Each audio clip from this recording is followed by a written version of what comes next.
નમસ્કાર દર્શક મિત્રો, દેશ અને દુનિયાના તાજા સમાચાર તેમજ ઉપયોગી માહિતીના ફરી એક નવા વિડીયોમાં આપ સર્વે દર્શક મિત્રોનું ગુજ્જુ પોકેટ યુટ્યુબ ચેનલ પર હાર્દિક સ્વાગત છે। આજના સૌથી પહેલા મહત્વના સમાચારમાં ટાટા પ્રાણીઓ માટે હોસ્પિટલ બનાવશે। આ વિશે વિગતથી વાત કરીએ તો સામાજિક કાર્ય માટે જાણીતી ટાટા કંપની પાલતુ પ્રાણીઓ માટે હોસ્પિટલ બનાવશે।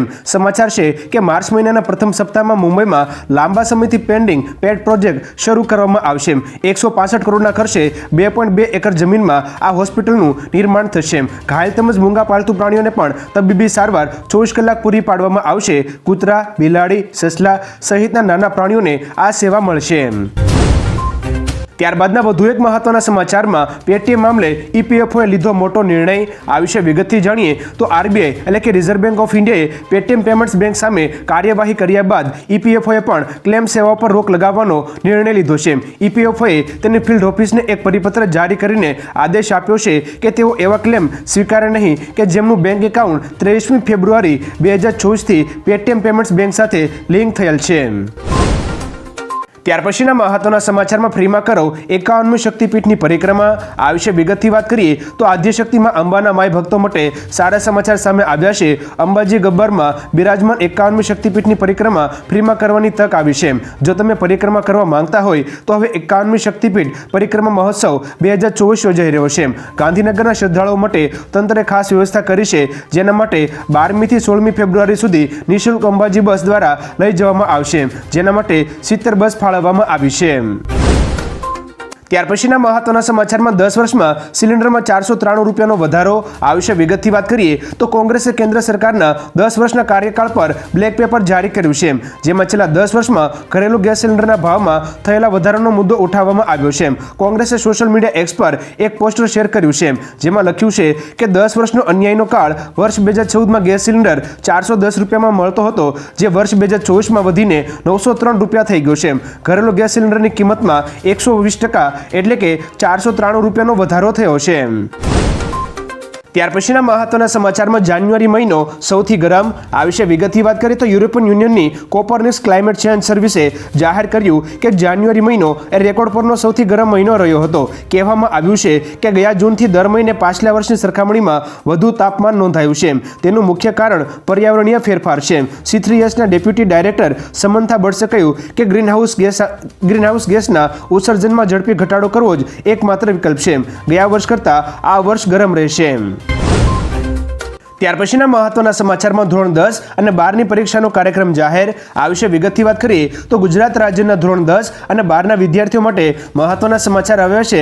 ગુજરાત શિક્ષણ વિભાગે ધોરણ 10 અને 12ની બોર્ડની આગામી પરીક્ષાનો કાર્યક્રમ જાહેર કર્યો છે। શિક્ષણ મંત્રી કુબેર ડિંડોરે સોશિયલ મીડિયા એક્સ પર બોર્ડની પરીક્ષાના કાર્યક્રમ વિશેની માહિતી શેર કરી હતી। SSC એટલે કે સેકન્ડરી સ્કૂલ સર્ટિફિકેટ અને HSC એટલે કે હાયર સેકન્ડરી સ્કૂલ સર્ટિફિકેટ વિજ્ઞાન પ્રવાહની પરીક્ષા 11મી માર્ચથી 24મી માર્ચ 2024 સુધી અને HSC સામાન્ય પ્રવાહની પરીક્ષા 24મી માર્ચ સુધી ચાલશે। આ ઉપરાંત ગુજકેટની પરીક્ષા 2 એપ્રિલ 2024ના રોજ યોજવામાં આવશે। ત્યારબાદના મહત્વના સમાચારમાં પેટીએમ બાદ બીજી એક એપ મુશ્કેલીમાં। આ વિશે વિગતથી વાત કરીએ તો પેમેન્ટ એપ પર સરકારની તવાઈ ચાલી રહી છે। પેટીએમ બાદ હવે ભારત પેની મુશ્કેલી વધી શકે છે, કારણ કે કોર્પોરેટ મંત્રાલયે ભારત પેને કંપની એક્ટની કલમ 206 હેઠળ નોટિસ જાહેર કરી છે। કંપનીના સ્થાપક અશ્વિન ગ્રોવર કેસમાં ભારત પે પાસેથી સરકારે માહિતી માંગી છે। જોકે કંપનીએ નોટિસના જવાબમાં કહ્યું કે તે તપાસમાં સરકારને સંપૂર્ણ સહયોગ કરવા તૈયાર છે। ગ્રોવર અને તેની પત્ની સામે કંપનીના ભંડોળની ઉછાપતનો કેસ હતો। ત્યારબાદના મહત્વના સમાચારમાં એનપીએસમાંથી પૈસા ઉપાડવાનો નવો નિયમ। આ વિશે વિગતથી વાત કરીએ તો એનપીએસમાંથી પૈસા ઉપાડવાનો નવો નિયમ PFRDA દ્વારા 12મી જાન્યુઆરી 2024ના રોજ જારી કરવામાં આવ્યો હતો અને તે 1લી ફેબ્રુઆરી 2024થી અમલમાં આવ્યો છે, જેમાં તમે કુલ નાણાંના 25% રકમ ઉપાડી શકો છો। ઉપાડને લઈને એવો પણ નિયમ છે કે બે ઉપાડ વચ્ચે ઓછામાં ઓછું 5 વર્ષનું અંતર હોવું જરૂરી છે, જેમાં બાળકોનું ઉચ્ચ શિક્ષણ, બાળકોના લગ્ન, પ્રથમ ઘર ખરીદવા, ચોક્કસ રોગ માટે તબીબી ખર્ચ, નવો બિઝનેસ કરવા પર જ પૈસા ઉપાડી શકાશે। ત્યારબાદના વધુ એક મહત્વના સમાચારમાં ઉત્તર ભારતમાં એલર્ટ આ વિશે વિગતથી જાણીએ તો હિમાચલ, ઉત્તરાખંડ અને જમ્મુ કાશ્મીરના પર્વતીય રાજ્યોમાં હિમવર્ષાની અસર મેદાની વિસ્તારોમાં જોવા મળશે. આ કારણે હવામાન વિભાગે ઘણા રાજ્યોમાં કોલ્ડ વેવ એલર્ટ જાહેર કર્યું છે. હિમાચલ પ્રદેશ, પંજાબ, હરિયાણા અને દિલ્હીમાં કોલ્ડ વેવ એલર્ટ છે અને તાપમાનમાં 2 થી 3 ડિગ્રીનો ઘટાડો થવાની સંભાવના છે. મધ્યપ્રદેશ, રાજસ્થાન અને ઉત્તર પ્રદેશમાં ઠંડીથી રાહત નહીં મળે તેવી શક્યતા છે. ઠંડા પવનોને કારણે ઠંડી પણ વધી શકે છે. ત્યારબાદના મહત્વના સમાચારમાં તમામ હોસ્પિટલનું રજિસ્ટ્રેશન ફરજિયાત થશે. આ વિશે વિગતથી જાણીએ તો વિરમગામ માંડલમાં મોતિયાના ઓપરેશનમાં બેદરકારીના કિસ્સા બાદ હાઈકોર્ટમાં સુઓ મોટો અરજી દરમિયાન એડવોકેટ જનરલે કહ્યું કે રાજ્યમાં હાલ 50 કે તેથી વધુ બેડની હોસ્પિટલ હોય તો રજિસ્ટ્રેશન કરાવવું ફરજિયાત છે, પરંતુ હવે ગુજરાતની તમામ ક્લિનિક અને હોસ્પિટલનું ફરજિયાત રજિસ્ટ્રેશન કરાવવાનું રહેશે. કોર્ટ મિત્રએ ચેરિટેબલ ટ્રસ્ટ કે એનજીઓ તરફથી યોજાતા મેડિકલ કેમ્પનું ફરજિયાત રજિસ્ટ્રેશન કરાવવા કહ્યું હતું. ત્યારબાદના મહત્વના સમાચારમાં વીએમસી એટલે કે વડોદરા મ્યુનિસિપલ કોર્પોરેશન પોતાની મિલકતો પર સોલાર પ્લાન્ટ લગાવશે. આ વિશે વિગતથી વાત કરીએ તો વીજળી ક્ષેત્રે આત્મનિર્ભર થવા માટે વડોદરા મ્યુનિસિપલ કોર્પોરેશને ઉદાહરણરૂપ નિર્ણય લીધો છે. વર્ષ 2024-25ના બજેટમાં ક્લીન સિટી ગ્રીન સિટીના ધ્યેય સાથે આગળ વધવા શહેરની કોર્પોરેશનની મિલકતો જેમ કે બસ સ્ટેન્ડ, બગીચાઓ, ઝોનલ તેમજ અન્ય બિલ્ડિંગો પર સોલાર રૂફટોપ પ્લાન્ટ લગાવવાનો નિર્ણય લીધો છે. હાલમાં પાણીની ટાંકીઓ, પમ્પિંગ હાઉસ, સુએજ ટ્રીટમેન્ટ પ્લાન્ટના બિલ્ડિંગ પર સોલાર પ્લાન્ટ લગાવેલ છે. ત્યારબાદના મહત્વના સમાચારમાં ભારતમાં બુલડોઝર હુમલા રોકો એમ્નેસ્ટીના નિવેદન વિશે વાત કરીએ તો આંતરરાષ્ટ્રીય માનવ અધિકાર સંગઠન એટલે કે એમ્નેસ્ટીએ ભારતમાં મુસ્લિમોના ઘરો, વ્યવસાયો તેમજ પૂજા સ્થાનોને તોડી પાડવાનું બંધ કરવા માંગણી કરી છે. ખોટા કામની સજા તરીકે તેને તોડી પાડવાથી પરિવારો બરબાદ થઈ રહ્યા છે. જ્યારે એમ્નેસ્ટીએ બુલડોઝર બનાવનારી જેસીબીને પત્ર લખ્યો ત્યારે કંપનીએ જવાબ આપ્યો કે પ્રોડક્ટનો ઉપયોગ કેવી રીતે કરવો તે અંગે કંપનીનું કોઈ નિયંત્રણ હોતું નથી અને ગ્રાહકોને કહી શકતા પણ નથી. ત્યારબાદના મહત્વના સમાચારમાં આરબીઆઈ એટલે કે રિઝર્વ બેંક ઓફ ઇન્ડિયાએ રેપો રેટમાં કોઈ બદલાવ ન કર્યો. આ વિશે વિગતથી વાત કરીએ તો રિઝર્વ બેંક ઓફ ઇન્ડિયાની મોનેટરી પોલિસીની કમિટીની બેઠક બાદ આરબીઆઈના ગવર્નર શક્તિકાંત દાસે એમપીસીના નિર્ણયો વિશે માહિતી આપતા કહ્યું કે આ વખતે પણ આરબીઆઈ રેપો રેટમાં કોઈ ફેરફાર કર્યો નથી, એટલે કે આરબીઆઈ રેપો રેટને 6.5% પર સ્થિર રાખવાનો નિર્ણય કર્યો છે. આરબીઆઈના નિર્ણયનો અર્થ છે કે ગ્રાહકની લોનના ઈએમઆઈમાં કોઈ ફેરફાર થશે નહીં. ત્યારબાદના મહત્વના સમાચારમાં રાજ્યમાં ફરીવાર ઠંડીનો ચમકારો. આ વિશે વિગતથી જાણીએ તો ગુજરાત રાજ્યમાં ઠંડીમાં થોડા દિવસની રાહત બાદ ફરીવાર ઠંડીનો રાઉન્ડ શરૂ થઈ ગયો છે. ઠંડી સાથે પવનની ગતિમાં પણ વધારો થયો છે. 10 થી 12 કિલોમીટરની ઝડપે પવન ફૂંકાતા ઠંડીનો અનુભવ થયો છે. 9મી ફેબ્રુઆરી 2024થી ઠંડી વધવાની હવામાન વિભાગની આગાહી છે. ઉત્તર ભારતના કેટલાક રાજ્યોમાં ગાઢ ધુમ્મસ ફેલાઈ રહ્યું છે. દિલ્હી સહિત ઉત્તર ભારતના રાજ્યોમાં ઠંડા પવનની લહેર ફૂંકાઈ રહેશે, તેથી ઠંડીનો પ્રકોપ વધી રહ્યો છે. ત્યારબાદના મહત્વના સમાચારમાં 10મી વાઇબ્રન્ટ સમિટનો ખર્ચ કેટલો? આ વિશે વિગતથી વાત કરીએ તો તાજેતરમાં યોજાયેલી 10મી વાઇબ્રન્ટ પાછળ કેટલો ખર્ચ થયો તેનું ચિત્ર સ્પષ્ટ થયું નથી. સૂત્રો મુજબ કુલ ખર્ચનો અંદાજ 118 કરોડ રૂપિયાનો હતો. વર્ષ 2019માં આયોજિત 9મી આવૃત્તિ પાછળ 105 કરોડનો ખર્ચ થયો હતો. વર્ષ 2022માં કોરોનાની સ્થિતિને કારણે સમિટ યોજાઈ શકી નહોતી, પરંતુ તેની તૈયારી પાછળ આશરે 75 કરોડ રૂપિયા જેટલું આંધણ કરાયું હતું. 10મી આવૃત્તિના વિવિધ બિલની ચૂકવણીઓ ચાલી રહી હોવાથી વિગતવાર ખર્ચ જાહેર થયો નથી. ત્યારબાદના મહત્વના સમાચારમાં વેટિંગ લિસ્ટને લઈને મહત્વના સમાચાર. આ વિશે વિગતથી વાત કરીએ તો સરકારી ભરતીમાં તલાટી અને જુનિયર ક્લાર્કને લઈને મહત્વના સમાચાર સામે આવ્યા છે.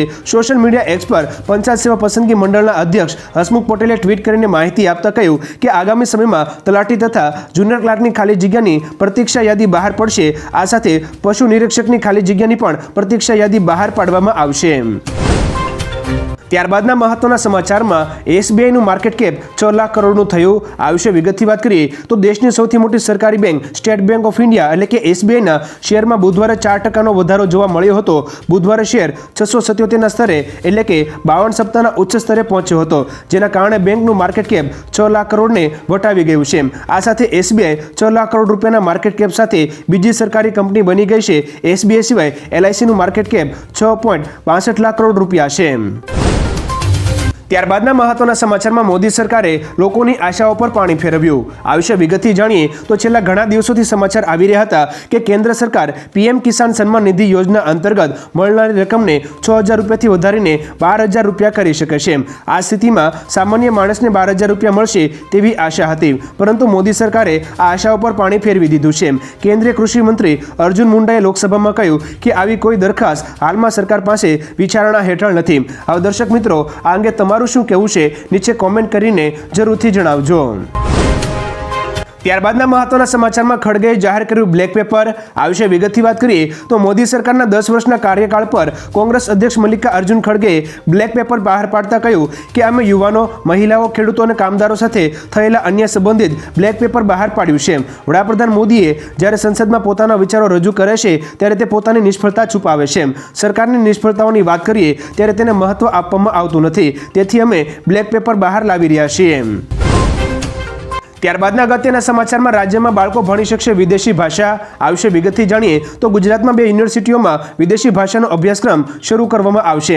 તાજેતરમાં સુરતમાં ડાયમંડ બુર્સના કાર્યક્રમમાં વડાપ્રધાન મોદીએ ફોરેન લેંગ્વેજ કોર્સ શરૂ કરવા ટકોર કરી હતી, જે અંતર્ગત વીર નર્મદ યુનિવર્સિટીમાં ફ્રેન્ચ, જર્મન, સ્પેનિશ અને રશિયન સહિત અન્ય ફોરેન લેંગ્વેજ કોર્સનો પ્રારંભ કરી દેવામાં આવ્યો છે.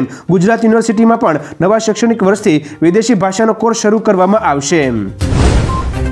ત્યારબાદના મહત્વના સમાચારમાં હવે ખેડૂતોના ખાતામાં આવશે 8,000 રૂપિયા. આ વિશે વિગતથી વાત કરીએ તો રાજસ્થાન સરકારે ખેડૂતોને બજેટમાં રાહત આપી છે. ભજનલાલ સરકારે બજેટમાં જાહેરાત કરી છે કે પ્રધાનમંત્રી કિસાન સન્માન નિધિ યોજના હેઠળ હવે 6,000 રૂપિયાને બદલે 8,000 રૂપિયા વાર્ષિક આપવામાં આવશે. જો કે કેન્દ્ર સરકારે કહ્યું છે કે કિસાન સન્માન નિધિ યોજનાની રકમ વધારવાની કેન્દ્ર સરકારની કોઈ યોજના નથી. રાજ્ય સરકાર વધારાના 2,000 રૂપિયા ભોગવે તેવી શક્યતા છે. ગુજરાતમાં પણ આવી જાહેરાત થવી જોઈએ કે નહીં તે અંગે તમારા શું મંતવ્ય છે નીચે કોમેન્ટ કરીને જરૂરથી જણાવજો. ત્યારબાદના મહત્વના સમાચારમાં અયોધ્યા બનશે પ્લાસ્ટિક મુક્ત. આ વિશે વિગતથી વાત કરીએ તો ઉત્તર પ્રદેશના અયોધ્યામાં શ્રી રામ મંદિરને પ્લાસ્ટિક મુક્ત બનાવવા માટે સત્તાવાળાઓએ પગલાં લીધા છે. મંદિરની આસપાસના વિસ્તારોમાં ભક્તો પ્લાસ્ટિકની પાણીની ખાલી બોટલો ફેંકતા હોવાથી નવો નિર્ણય લેવામાં આવ્યો છે. નવો નિયમ લાવવામાં આવ્યો છે કે જો ગ્રાહક દુકાનદારને પ્લાસ્ટિકની પાણીની બોટલ પરત કરશે તો તેમને 5 રૂપિયા પરત મળશે. આ પ્રયોગથી અમુક અંશે મંદિર તેમજ આસપાસના વિસ્તારો પ્લાસ્ટિક મુક્ત બનશે. ત્યારબાદના મહત્વના સમાચારમાં ટૂંક સમયમાં આવશે સોવરિન ગોલ્ડ બોન્ડની શ્રેણી. આ વિશે વિગતથી વાત કરીએ તો આરબીઆઈ એટલે કે રિઝર્વ બેંક ઓફ ઇન્ડિયા ટૂંક સમયમાં સોવરિન ગોલ્ડ બોન્ડની આગામી શ્રેણી સાથે બહાર આવી રહેશે.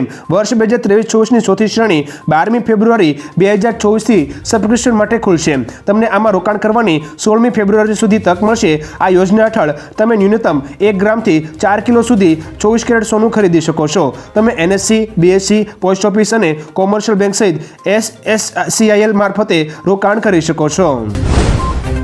ત્યારબાદના મહત્વના સમાચારમાં કેન્દ્રને 6 અઠવાડિયાનું અલ્ટિમેટમ પછી થશે હડતાળ. આ વિશે વિગતથી વાત કરીએ તો દેશમાં જૂનું પેન્શન પુનઃસ્થાપિત કરવા માટે લાંબા સમયથી સંઘર્ષ કરી રહેલા કર્મચારીઓના સંગઠનોએ કેન્દ્ર સરકારને 6 અઠવાડિયાનું અલ્ટિમેટમ આપ્યું છે.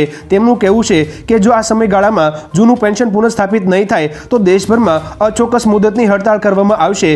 રેલવે અને સંરક્ષણ ક્ષેત્રના ઉદ્યોગો સહિત તમામ સરકારી વિભાગોમાં કામકાજ બંધ કરવામાં આવશે. હડતાળની તારીખ 2 દિવસમાં જાહેર કરવામાં આવશે. ત્યારબાદના મહત્વના સમાચારમાં લક્ષદ્વીપમાં 3,600 કરોડનો ખર્ચ કરાશે. આ વિશે વિગતથી વાત કરીએ તો લક્ષદ્વીપને ટુરિસ્ટ હબ બનાવવાની યોજના છે. તેથી કેન્દ્ર સરકાર લક્ષદ્વીપના વિકાસ માટે 3,600 કરોડ રૂપિયાનો ખર્ચ કરશે. કદામત આઇલેન્ડ પર 1,034 કરોડનો ખર્ચ કરવામાં આવશે. આ ફંડનો ઉપયોગ પોર્ટ અને બીચના વિકાસમાં થશે. મળતી માહિતી અનુસાર કેન્દ્ર સરકાર લક્ષદ્વીપ સમૂહમાં આવેલા કરવત્તી, અગાત્તી, એન્દ્રોથ, કદામત અને કલ્પેની ટાપુઓનો વિકાસ કરશે. આ બંદરો પર રસ્તાઓ બનશે તેમજ હવાઈ સુવિધા પણ વિકસિત કરવામાં આવશે. ત્યારબાદના મહત્વના સમાચારમાં ભારત અને દેશ વચ્ચે મફત અવરજવર બંધ. આ વિશે વિગતથી વાત કરીએ તો કેન્દ્રીય ગૃહમંત્રી અમિત શાહે સોશિયલ મીડિયા એક્સ પર જાહેરાત કરી છે કે વડાપ્રધાન મોદીનો સંકલ્પ છે કે આપણી સરહદો સુરક્ષિત હોવી જોઈએ. તેથી ગૃહ મંત્રાલયે નિર્ણય લીધો છે તે અનુસાર દેશની આંતરિક સુરક્ષા સુનિશ્ચિત કરવા અને ઉત્તર પૂર્વીય રાજ્યોની વસ્તી વિષયક માળખું જાળવવા માટે ભારત અને મ્યાનમાર વચ્ચે મફત અવરજવર પ્રણાલીને બંધ કરવામાં આવશે. ત્યારબાદના મહત્વના સમાચારમાં ગુજરાતીઓ તૈયાર રહેજો, ફેબ્રુઆરી મહિનો હેરાન કરશે. આ વિશે વિગતથી વાત કરીએ તો અંબાલાલ પટેલે ગુજરાતમાં કમોસમી વરસાદની આગાહી કરી છે.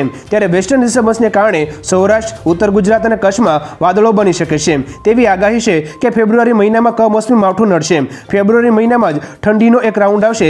7 થી 12મી ફેબ્રુઆરી દરમિયાન શિયાળા જેવો માહોલ જોવા મળી શકે છે. જો કે હવામાન વિભાગ અનુસાર આવનારા 5 દિવસ વાતાવરણમાં મોટો ફેરફાર નહીં થાય. ત્યારબાદના મહત્વના સમાચારમાં તમાકુ કેન્સરનું મુખ્ય કારણ બની રહ્યું છે. આ વિશે વિગતથી વાત કરીએ તો ઇન્ડિયન કાઉન્સિલ ઓફ મેડિકલ રિસર્ચના રિપોર્ટ અનુસાર ભારતમાં વર્ષ 2020માં તમાકુના કારણે જેને કેન્સર થયા છે આવા લોકોની સંખ્યા વધીને 3.70 લાખ થઈ છે, જે કેન્સરના કુલ દર્દીઓના 27.10% છે. એવું કહી શકાય કે તમાકુ ભારતમાં કેન્સરનું સૌથી મોટું કારણ બની રહ્યું છે. આઇઝોલ જિલ્લામાં આ રોગના સૌથી વધુ કેસ નોંધાયા છે. તમાકુ ખાવાથી ફેફસાના કેન્સરનું જોખમ પણ વધે છે. યુવાનોમાં તમાકુ ખાવાથી કેન્સરનું પ્રમાણ વધી રહ્યું છે. ત્યારબાદના મહત્વના સમાચારમાં દેશની સુરક્ષા અંગે વધુ એક મહત્વનો નિર્ણય.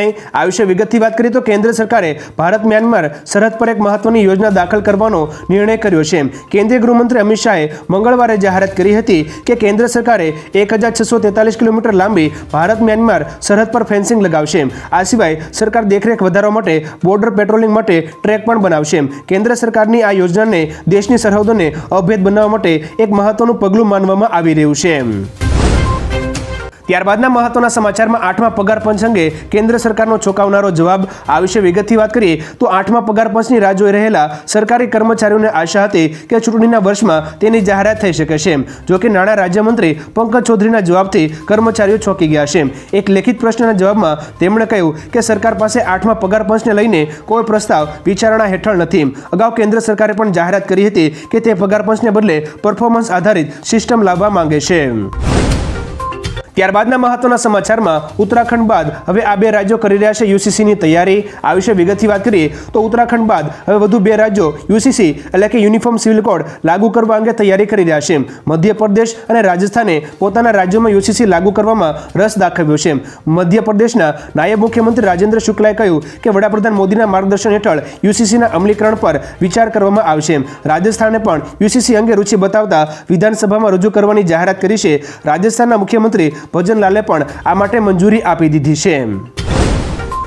ત્યાર પછીના મહત્વના સમાચારમાં રત્ન કલાકારો માટે રત્નદીપ યોજના. આ વિશે વિગતથી વાત કરીએ તો સુરતમાં રત્ન કલાકારોની આત્મહત્યા અને બેકારીના પ્રશ્નો વધતા જાય છે, જેની સામે રત્ન કલાકારોના રક્ષણ અને પરિવારના કલ્યાણ માટે રત્નદીપ યોજના લાવવા સરકારને આવેદન આપવામાં આવ્યું છે.